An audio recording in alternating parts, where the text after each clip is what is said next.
السلام علیکم ورحمت الله وبرکاته. ګرانو شاګردانو، په دې هیله چې روغ جوړ او سلامت اوسئ د نن ورځې په درس باندې پیل کوو.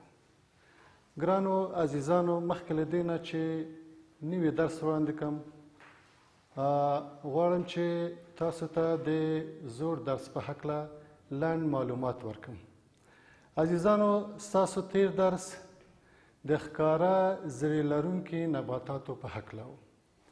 همداسې چې د نوم نه یې معلومیږي، ښکاره زړې لرونکي نباتات هغه نباتات دي چې د دوی زړې میوه نه ده پوښلی، یعنی دوی د مخروط ډوله شکلونو د پاسه د دوی میوه د فلسونو د پاسه قرار لري. دغه یو تفاوت دی. بل تفاوت د نورو نباتاتو څخه دا دی چې دوی پاڼې د ستنو په شکل دی. دا ستاسې د تیر درس پورې مربوط و. مخکې له دې نه چې نوی درس تاسو ته وړاندې کړم عزیزانو، غواړم چې تاسو ته د نوي درس موخې بیان کړم. موږ او تاسو به انشاءالله د درس تر پایه پورې دغې موخو ته ورسیږو.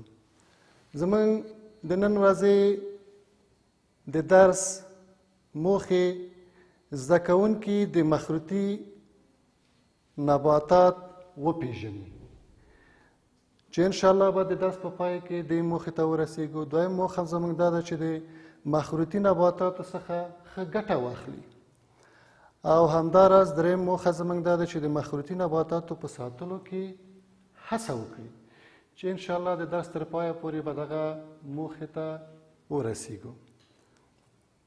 او عزیزانو، زموږ د نن ورځې د درس کلیدي مفاهیم یا مهم مفاهیم مخروطي نباتات، د سن شکل پاڼې، کاج ونه، مخروط ډوله جنسي غړي دي، چې انشاءالله به د دې په هکله هم پوره معلومات تاسو ته وړاندې کړم. ګرانو عزیزانو، همداسې چې زموږ او ستاسو په تیر درس کې دغې نباتاتو په هکله معلومات تاسو ته وړاندې شو، نو زموږ دا اوسنی درس هم د همدغې ښکاره زړې لرونکي نباتاتو د ډلې څخه یو هم مخروطیان دي. نو زموږ او ستاسو د نن ورځې د درس عنوان دی مخروطیان. صفحه 13 ده، 19 درس دی، او زه عبدالصمد مسلم به تاسو ته یې وړاندې کوم. مخروطیان هغه نباتات دي چې په ټولو ځایونو کې پیدا کیږي، خو خاصتا په معتدل او سړو سیمو کې ډیر پیدا کیږي، او زموږ د هیواد په ختیځو او جنوبي سیمو کې دغه نباتات ډیر کرل کیږي، او حتما به تاسې دې ونې لیدلې وي. دغې نباتاتو ځانګړتیاوې دا دي چې د دوی پاڼې د ستنو په شکل دی، یعنی ډبل کیوتیکل لري. دغه ډبلوالی دوی ته څه ګټه کوي؟ ګټه یې دا ده چې دوی اوبه زر نه تبخیروي او د حرارت په مقابل کې مقاومت لري. همدارنګه د نباتاتو مذکر او مؤنث غړي د یوې په یوه ونه کې قرار لري، یعنی په مختلفو ونو کې قرار نه لري. تاسې به شکل ته وګورئ. په دې شکل کې تاسې د دې نبات یو نماینده کتلی شئ. ګرانو شاګردانو، دا د مخروطي نباتاتو یو نماینده دی چې موږ یو نبات د نماینده په حیث چې د کاج ونه دی تر مطالعې لاندې نیسو. ګرچې مخروطي نباتات نور شکلونه هم لري او نور ډولونه هم لري، چې زموږ او ستاسو په وطن کې لکه د جلغوزي ونه دی، همدارنګه نختر دی، سروې دی چې صبر ونه بعضې ورته وایي، او همدارنګه کاج چې اوس یې مطالعه کوو. د کاج ونه هم چې تاسې تصویر مخکې وکته، د ستنې په شان پاڼې لري او همدارنګه دوی مخروطي غوزې لري. اوس زه تاسو ته دغه یو شکل وباسم. ګرانو شاګردانو تاسې به حتما لیدلی وي چې دا د ستنو په شکل پاڼې لري. همداراز ډبل کیوتیکل لري. معنا یې دا ده چې د دوی مقاومت د حرارت او سخت شرایطو په مقابل کې نسبت نورو نباتاتو ته زیات دی. همداراز دوی مخروطي شکله غوزې لري په دې شکل. ګرانو عزیزانو متوجه سئ. او د مخروطي شکل غوزې د پاسه فلسونه دي په دې شکل. همدارنګه د دوی مؤنث او مذکر غړي په همدې یو نبات کې دی چې د مؤنث غړي نسبتاً رنګ فرق لري، زیړ رنګ لري، او مذکر نسبت په اول کې شین رنګ لري، وروسته بیا توروالي ته رسیږي. دغه نباتاتو ته ځکه مخروطي وایي چې د دوی دغه جنسي غړي مخروطي شکل لري. په دې خاطر دوی ته مخروطیان وایي. دغه نباتات څه ګټه لري؟ یو خو په مجموع کې ټول نباتات موږ او تاسو ته هوا تصفیه کوي. دوی د هوا د تصفیې فابریکې دي. دوی موږ ته ناپاکه هوا راټولوي، جذبوي هغه، او پاکه هوا یا اکسیجن تولیدوي، چې دغه خاصیت یا دغه صفت په مخروطي نباتاتو کې هم دی. خو مخروطي نباتات نسبت نورو ته نورې ګټې دا دي چې د دې څخه په لرګین صنعت کې کار اخیستل کیږي. یعنې د لرګي څخه په صنعت کې کار اخیستل کیږي. همدارنګه موږ د سون د توکو په حیث هم د دې د لرګو څخه کار اخیستلی شو. نو ځکه دغه نباتات د اهمیت وړ دی. بله خاصه بیلګه نسبت نورو نباتاتو ته یا تفاوت دا دی چې د دې نبات پاڼې زر نه تویېږي. یعنې دا نبات همیشه شین دی، همیشه شین ښکاري، ځکه چې دا پاڼې په مرور د زمان سره تویېږي.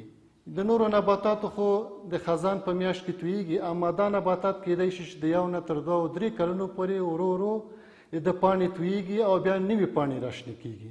نو ځکه دغه نبات موږ د یو زینتي نبات د ښایست لپاره هم استعمالولی شو، ځکه چې دا نبات همیشه شین وي.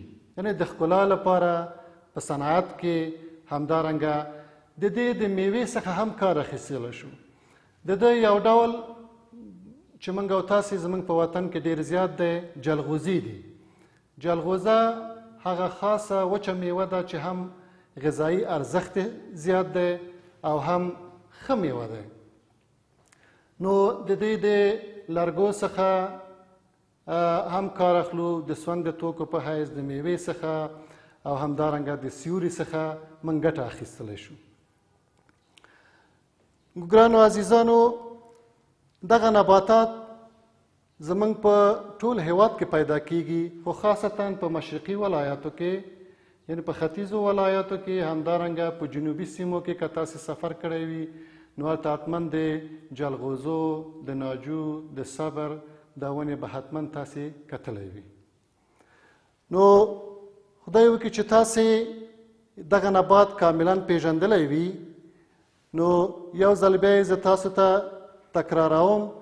مخروطي نباتات ځکه دې ته وایي چې د دوی لکه چې په شکل کې تاسو ګورئ جنسي غړي د مخروط په شکل دی او ستنې شکل پاڼې لري. دغه ستنې شکل پاڼې د مقاومت نسبت پلن پاڼو ته زیات دی، د حرارت په مقابل کې مقاومت ښیي. همدارنګه د دوی جنسي غړي په یوه ونه کې قرار لري چې نماینده یې همدغه د کاج ونه ده. عزیزانو د کاج د ونې دا چې د کاج ونه څه رقم تکثر کوي او ډیریږي، دا به انشاءالله په نورو درسونو کې به تاسو ته تشریح کوو. نو تاسو نه به زه یو څو پوښتنې وکړم انشاءالله چې د دې ځوابونه به حتما تاسې ما ته ووایاست. نو عزیزانو، مخروطي نباتات کوم دي؟ هغه نباتات دي چې دوی جنسي غړي مخروطي شکل لري. پاڼې څه ډول دي؟ د ستنې په شکل باندې پاڼې لري. دغه ستنې شکله پاڼې څه تاثیر لري؟ مقاومت نسبت نورو پاڼو ته زیات دی. همدارنګه د کاج ونه جنسي غړي په یوه ونه کې دی که په جدا جدا ونو کې دی؟ په یوه ونه کې دی. او څه ګټه ترې اخیستلی شو؟ د سون د توکي په حیث ترې ګټه اخیستلی شو، د لرګو نه یې کار اخیستلی شو او د میوو نه یې کار اخیستلی شو. زموږ او ستاسو درس همدومره و. تاسې کورنۍ دنده ولیکئ، کتابچې مو خلاصې کړئ. تاسو ته زه کورنۍ درس ورکوم. تاسې د کاج ونه رسم کړئ.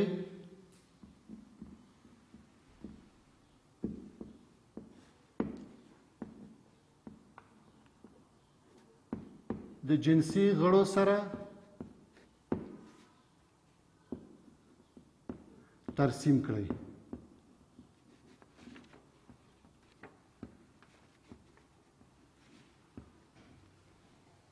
نو ګرانو عزیزانو، زموږ او ستاسو درس همدومره و او تاسې کولی شئ چې د دې درس په هکله که د کاج ونه چېرته ستاسو خوا او شا نږدې وي، تاسې د نږدې نه یې وګورئ، عملا مشاهده یې کوئ، لمس یې کوئ چې د پاڼې څه رقم دی، د جنسي غړي څه رقم دي، د څه رقم میوه نیسي. او که تاسو ته دغه امکانات نه وي نو تاسو رسم کوئ او همدارنګه په رسم کې دا موږ ته بیا بله ورځ زه ګورم چې تاسې ما ته وښایاست چې د دوی جنسي غړي چېرته دي او په یوه ونه کې دی، جدا دی، په څه ترتیب باندې دی، او د دوی ستنې ډوله پاڼې په څه ډول باندې دي.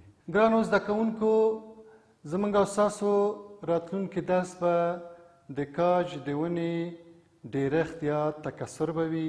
نور مو په الله سپارم. د خدای په امان، په مخه مو ګلونه.